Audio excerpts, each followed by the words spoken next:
যদি কারো জন্মকুণ্ডলিতে বৃহস্পতি বক্রী থাকে এবং তার উপর শুভ গ্রহের দৃষ্টি থাকে, সেই ব্যক্তি আধ্যাত্মিক জগতে নলেজ গ্রাভিটিতে খুব ভালো এক্সপার্ট হয়ে থাকে। বিনা জ্ঞান, বিনা নলেজ এবং ওয়েল রিসার্চ ছাড়া কথা বলে না।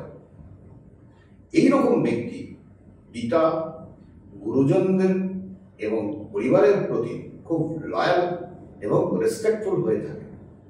যার জন্মকুণ্ডলিতে শনি বক্রী থাকে, তার উপর শুভ গ্রহের দৃষ্টি যদি থাকে, তার কাজের মধ্যে জিরো টলারেন্স নীতি গ্রহণ করে থাকে।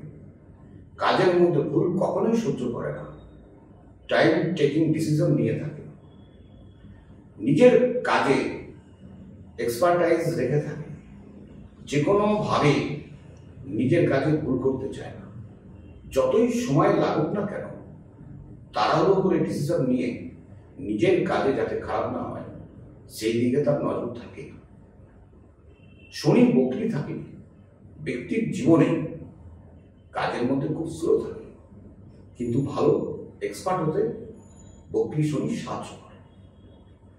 যদি কারো জন্মকুণ্ডলিতে শুক্র বক্রী থাকে, তার উপরে যদি শুভ গ্রহের দৃষ্টি থাকে, সে তার পোশাক, বিছানা, তার পার্সোনাল হাইজিন এবং লাইফ স্টাইল নিয়ে খুব সচেতন থাকে। এমনকি এইসব বিষয়ের ক্ষেত্রে নিজের পার্টনারের প্রতি জিরো টলারেন্স নীতি নিয়ে চলে। এই বিষয়গুলোকে খুব গুরুত্ব দিয়ে চলে।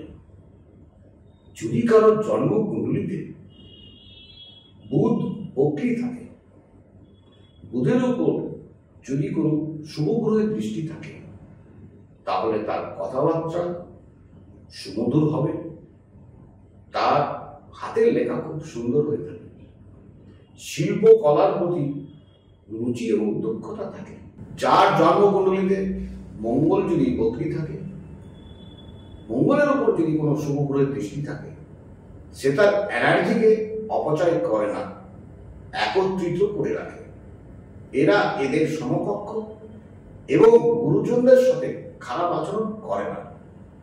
এরা কখনোই অযথা শক্তি প্রয়োগ করে না, বরং এদের সঙ্গে কেউ খারাপ আচরণ করলেও এরা মাফ করে দেয়। কিন্তু তাদের এই আচরণের কথা কিন্তু তারা মনে রাখে। এদের সম্পর্কের জায়গা খুব ম্যাচুরিটির সাথে দেখে থাকে।